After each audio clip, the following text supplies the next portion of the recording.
Karena ini sabet juga Pak. Bapak sama apa saya dijut kepu.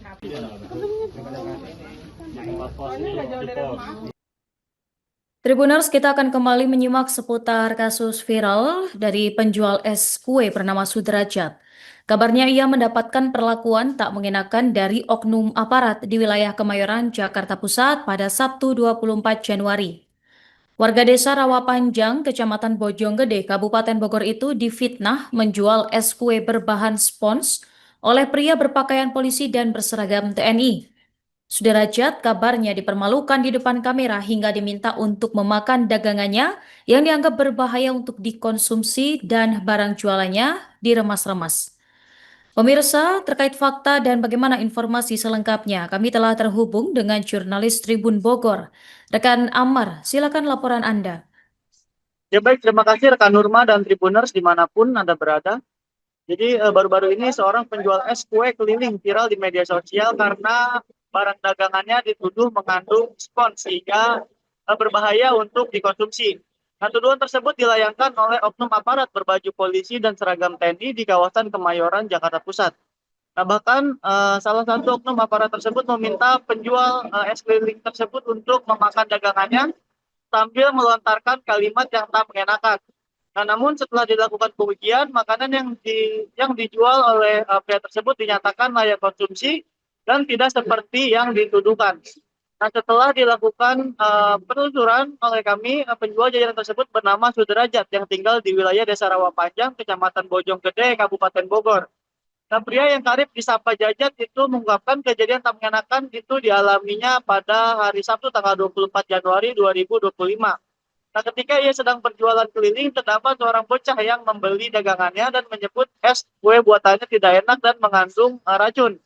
Nah, kemudian Jajat dipanggil oleh sejumlah aparat, lalu ia diinterogasi terkait asal muasal dagangannya itu. Nah, Jajat mengaku sudah menjelaskan bahwa dagangan itu diambil dari bosnya di wilayah Depok dengan sistem setoran. Namun penjelasannya itu dihiraukan. Nah, selain mendapatkan fitnah, Jajat juga mengaku dianiaya oleh oknum aparat tersebut yang memukulnya, kemudian menendang serta menyabet badannya menggunakan selang. Nah, selain itu, Jajat juga mengaku akan digantung oleh oknum aparat tersebut yang memperlakukannya seperti penjahat. Nah, akibat kekerasan itu, tubuh Jajat terluka pada bagian wajah tepatnya di bawah area mata, kemudian di bagian bahu dan kaki. Nah, tak berhenti sampai di situ, Jajat pun mengaku sempat ditahan dan dimintai keterangan lebih lanjut hingga sekitar pukul 2 dini hari. Nah, kemudian ia diperbolehkan untuk pulang. Nah, Jajat mengaku mendapatkan uang ganti rugi sebesar 300.000, namun ia pulang seorang diri dalam keadaan bonyok dan tidak mendapatkan pengobatan sebagai bentuk tanggung jawab. Nah, atas kejadian yang dialaminya itu, Jajat mengaku mengalami trauma hingga enggan untuk kembali berjualan es kue keliling. Dia mengaku lebih memilih berjualan jajanan goreng-gorengan di rumahnya saja. Begitu rekan Nurma yang dapat kami laporkan dari Kabupaten Bogor. Terima kasih. Bapak keliling atau gimana? Keliling dan dipanggil, "Bang, es bang." Tahu-taunya saya dibejek-bejek sama anaknya. Jangan itu ada racunnya. Yang bilang itu siapa yang ada racunnya? Anaknya dia. Itu dia karena kesel beli atau kayak gimana Pak? Kesal. Gara-gara Abang siapa hari jangan dikasih es racun bang. si anak itu yang ngomong atau bapaknya? Anaknya Terus bapaknya datang. marah-marah, saya ditonjok cetot ya. Berapa kali bapak dipukul? Ya, 5 kali. Bagian apa bapak dipukul? Ini sama si sahabat. Disabet pakai apa? Pakai selangsang air. Kenapa bapak disabet? Gara-gara ini es bedak kayak es bedak. Oh, katanya sini beracun. Iya racun. Disuruh paksa ngaku. Maksa sama dia suruh makan. Sempat disekap atau gimana bapak? Disekep ini dikunci sama dia. Suruh makan. Bapak emang biasa juga. Ini sakit tuh. Mana, Pak? Pusing ini ditonjok. Apakah akan jualan es kue lagi atau bakal ganti profesi nih Pak? Masih tetap sih sedangkan es kue masih tetap. Tapi daerahnya berubah atau tetap di Kemayoran? Masih yang itu Gang Santiong. Yang nama Mangga Besar. Setelah kejadian ini bapak masih mau tetap jualan? Masih tetap jualan sampai tua. Begini, dia beli es kue.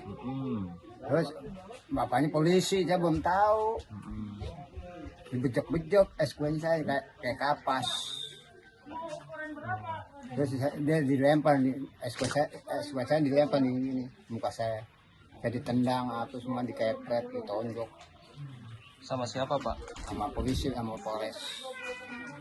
Sambil ngomong apa Pak? Katanya nggak enak, ada racun.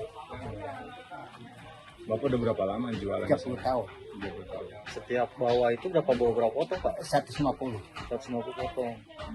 Itu sistemnya setoran atau seperti apa? setoran. Sehari biasanya laku berapa Pak dari 30 itu? 150. Ini mah siapa hari mah habis terus, ini cuacanya aja hujan. Bawa pego habis. Untungnya berapa Pak? Kalau habis semua sih dapat 400, 300. Itu udah untung bersih atau kotor? Bersih. Pak, boleh cerita nggak Pak? Iya, malam. Itu. Pas bawanya pada kasih duit, kurang aja. Udah ada permintaan maaf dari kedua, Boro-boro enggak minta maaf. ada, nggak minta maaf. Lu pulang jam berapa Bapak? Jam 3 subuh. Jam 3 subuh nyampe sini? Sampai sini jam 4. Jam 4. Boro-boro enggak. Masih sakit hati? Naik kereta. Masih sakit hati nggak sih Pak diperlakuin kayak gitu? Dan Allah Maha Kuasa yang balas. Ada yang mau disampaikan? Ditanya belum ada. Programnya. Siapa? Ya.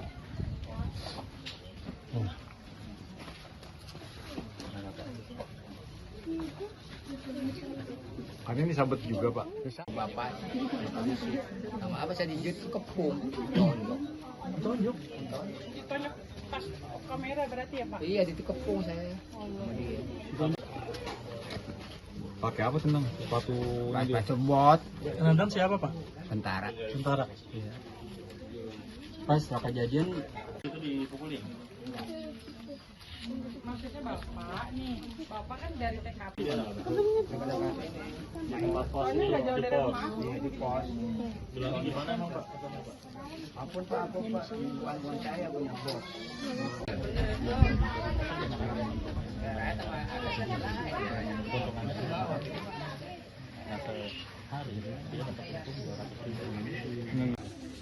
Dari dibutuh itu bisa dibawa kemana? Ya, biasa ketemu sama Pak Didi. enggak bagus saya mau ketemu dia. Friend nama dia? Kan friend itu kan. Oh, friend. Dia mah yang bohong. Download Tribun X sekarang, menghadirkan lokal menjadi Indonesia.